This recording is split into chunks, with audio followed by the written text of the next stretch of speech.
ಡಿಜೆಹಳ್ಳಿ ಕೆಜೆಹಳ್ಳಿಯಲ್ಲಿ ಘಟನೆ ಆದಮೇಲೆ ಹುಬ್ಳಿ ಧಾರವಾಡಲ್ಲಿ ಕಲ್ಲು ತೂರಾಟ ಆದರೆ ಅವಾಗಲೇ ಎಚ್ಚೆತ್ತುಕೊಂಡು ಒಂದು ಕಠಿಣ ಕ್ರಮ ತಗೊಂಡು ಇಂಥ ಘಟನೆಗಳು ಮರುಕಳಿಸ್ತಾ ಇರಲಿಲ್ಲ ಅಲ್ವಾ ಅನ್ಸಲ್ವಾ ಅಂತ. ಖಂಡಿತ ಡಿಜೆಹಳ್ಳಿ ಮತ್ತು ಕೆಜೆಹಳ್ಳಿ ವಿಚಾರ ಇರ್ಬೋದು, ಹುಬ್ಬಳ್ಳಿನಲ್ಲಿ ಪೊಲೀಸ್ ಜೀಪನ್ನು ಏರಿ ಅದನ್ನು ಜಖಂಗೊಳಿಸಿದಂಥ ವಿಚಾರ ಇರ್ಬೋದು. ಈ ಸಂಬಂಧವಾಗಿ ಅನ್ಲಾಫುಲ್ ಆ್ಯಕ್ಟಿವಿಟೀಸ್ ಪ್ರಿವೆನ್ಷನ್ ಆ್ಯಕ್ಟ್ ಅಂತ ಹಾಕಿದ್ರು. ಅದನ್ನು ಸಿದ್ದರಾಮಯ್ಯನವರು ಕ್ಯಾಬಿನೆಟ್ ಎದುರುಗಡೆ ಇಟ್ಟುಬಿಟ್ಟು ಅದನ್ನು ವಾಪಸ್ ತೆಗೆದುಕೊಂಡು ಒಂದು ರೀತಿ ಪುಂಡ ಮುಸಲ್ಮಾನರಿಗೆ ಫ್ರೀ ಪರ್ಮಿಟನ್ನು ಇವತ್ತು ಕೊಟ್ಟಿದ್ದಾರೆ. ಅದ್ರ ಜೊತೆಗೆ ನಾನು ಮುಸಲ್ಮಾನರಿಗೆ ಒಂದು ಕೇಳಲಿಕ್ಕೆ ಬಯಸ್ತೀನಿ, ಯಾವುದೋ ಒಂದು ಪೋಸ್ಟನ್ನು ಹಾಕಿದ ಕೂಡಲೇ ನಿಮಗೆ ಇಷ್ಟೆಲ್ಲ ಸಿಟ್ಟು ಬರುತ್ತಲ್ಲ. ಡೆಲ್ಲಿನಲ್ಲಿ ಅರವಿಂದ್ ಕೇಜ್ರಿವಾಲ್ ಸೋತ್ರೆ ನೀವ್ಯಾಕೆ ಶೋಕಾಚರಣೆ ಮಾಡ್ತೀವಿ? ನೀವ್ಯಾಕೆ ನೀವು ರೊಚ್ಚಿಗೆ ಹೇಳ್ತೀರಿ? ನಿಮಗೆ ನಿಮ್ಮ ಮನೆ ಯಾಕೆ ಸೂತಕದ ಮನೆ ಆಗುತ್ತೆ? ಅರವಿಂದ್ ಕೇಜ್ರಿವಾಲ್ಗೂ ನಿಮಗೆ ಏನು ಸಂಬಂಧ?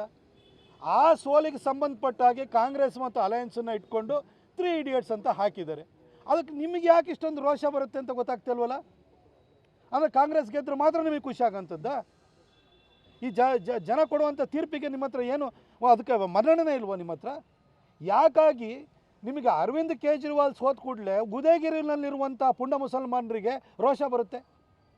ಇದನ್ನು ನಾಗರಿಕ ಸಮಾಜ, ಈ ರೀತಿಯ ಮನಸ್ಥಿತಿಗಳು ದೇಶದ ಎಲ್ಲ ಮೂಲೆಗಳನ್ನು ಕೂಡ ತಲೆ ಎತ್ತುತ್ತಾ ಇದ್ದಾವೆ.